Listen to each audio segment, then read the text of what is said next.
E para o próximo assunto. A relatora da CPMI do dia 8 de janeiro, Elisiane Gama, decidiu que vai pedir o indiciamento de pessoas que não prestaram depoimento na comissão. É o caso, por exemplo, do ex-presidente Jair Bolsonaro. O relatório será entregue no dia 17 deste mês.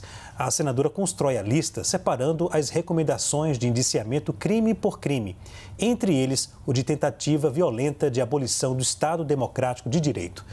José Eduardo, a CPMI tem provas para indiciar Jair Bolsonaro? Veja, o indiciamento de uma CPI ele tem um papel relevante, mas do ponto de vista político. Quem vai decidir a posteriori é o Ministério Público em relação a situações de culpa ou não. Tudo converge para uma responsabilização, sim, de Jair Bolsonaro. E olha que nós não vimos ainda a delação do CID, claro?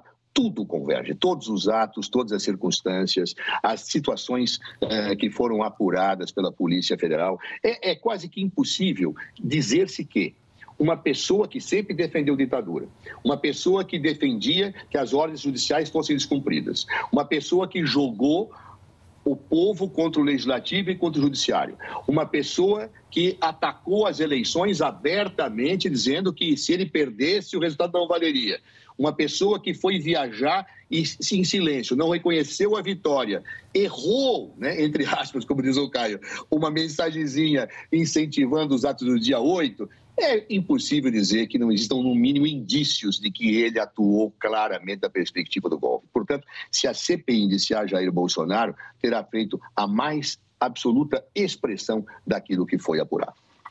Caio, a CPMI tem provas para indiciar o ex-presidente? Só, em primeiro lugar, fazer uma reposição da verdade dos fatos aqui.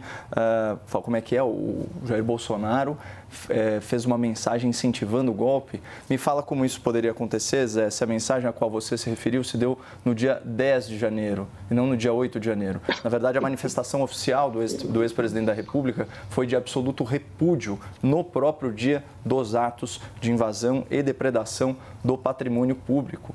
Aliás, foi muito criativo, né, o relator do caso das milícias digitais, né, o ministro do Supremo Tribunal Federal, que incluiu o Bolsonaro na investigação por causa desse post ao qual você se referiu, que segundo a defesa de Bolsonaro, não segundo Caio Coppola, um reles comentarista, que segundo a defesa, né, do investigado, foi um post por engano.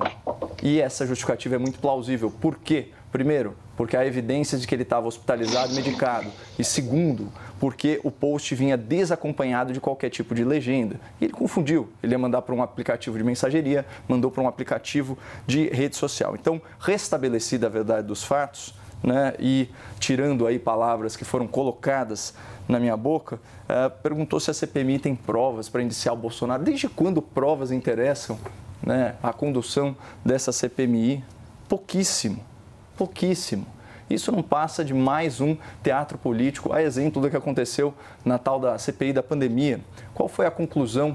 Qual foi a consequência penal, pessoal, disso? Não, foi um teatro de natureza político-partidária com finalidade eleitoral / eleitoreira. E da mesma forma, isso acontece novamente. O que a gente tem aqui como fato, e aqui eu vou concordar com o Zé, nós não conhecemos o teor das investigações, ela corre sob sigilo, à exceção de informações que são vazadas ao arbítrio, né, das pessoas da Polícia Federal que estão lidando com o caso, inclusive de maneira ilegal, né, diga-se de passagem. Mas, enfim, nós não conhecemos o teor dessas investigações e o que a gente sabe até o momento é que Jair Bolsonaro estava fora do país, em silêncio, hospitalizado, e tão logo aconteceram os atos, ele os repudiou. Agora, se isso implica o presidente de alguma forma, talvez dependa simplesmente da criatividade dos parlamentares governistas. Agora, Caio, na sua opinião, a oposição conseguiu desgastar o governo na CPMI? Olha, eu acho que a verdade desgastou o governo na CPMI a partir da revelação das imagens do 8 de janeiro no Palácio do Planalto. Né?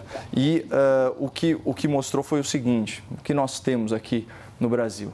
Nós temos um governo que foi absolutamente negligente com as ameaças do 8 de janeiro e, num segundo momento, foi negligente, conivente ou omisso em relação aos manifestantes, né? Inclusive abrindo a porta para que eles entrassem no prédio público, né? E não tendo nenhum tipo de ação para fazer sustar né, a depredação de patrimônio público. Pelo contrário, até água serviram para as pessoas que estavam lá no prédio, certo? Não à toa caiu o ministro, né, chefe do Gabinete de Segurança Institucional. Isso não se deu por uma teoria da conspiração, se deu pelas imagens verificadas. Então, o que nós temos hoje é que o governo Lula, em posse das imagens, edita essas imagens, manda para a emissora, cria a sua narrativa e só depois, graças ao jornalismo independente aqui da CNN, é que a verdade, pelo menos naquele fragmento do que foi o 8 de janeiro, é revelada.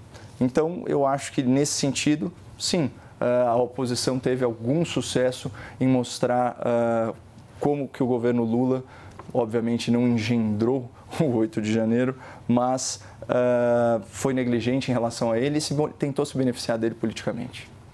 Zé, a oposição teve sucesso? Não. Essa tese, inclusive, eu acho ela bastante curiosa. O governo Lula incentivou o golpe contra ele próprio. Eu acho fantástico. Ele se golpeou, ele pegou o chicote e começou a se golpear, né? Quando, na verdade, se sabe que não foi só o Palácio do Planalto envolvido, foi a sede do Supremo, o Poder Legislativo, que aquela abertura de situação lá, especificamente no Planalto, teve a ação direta de pessoas do governo anterior, nomeadas pelo governo Bolsonaro, inclusive o que serviu água, está provado quem fez isso. Ou seja, está provado a ação direta do governo do Distrito Federal em mudar o policiamento, em permitir o acesso à esplanada. Tudo isso está provado, não dá para... Essa ideia do autogolpe realmente é interessante e, aliás, ela como é que explicaria, então? Só falta dizer que aquele decreto de golpe que estava com o Anderson Torres foi feito pelo Lula, né? Era o que falta para completar a tentativa de se construir uma narrativa que não tem o menor cabimento. Eu não falo, provas, elas precisam ser apuradas num processo, mas indícios da participação do Bolsonaro, porque são os indícios que indiciam, existem muitos e me parece impossível de ser obstaculizados na sua compreensão por esta tese do governo querendo se autogolpear para se prejudicar. Zé, eu adoraria ler uma minuta escrita pelo Lula. Nunca ouvi falar disso, mas enfim, fica aí o registro da minha curiosidade. Jamais você leria, porque Lula jamais daria um golpe de Estado, Caio. Já Bolsonaro,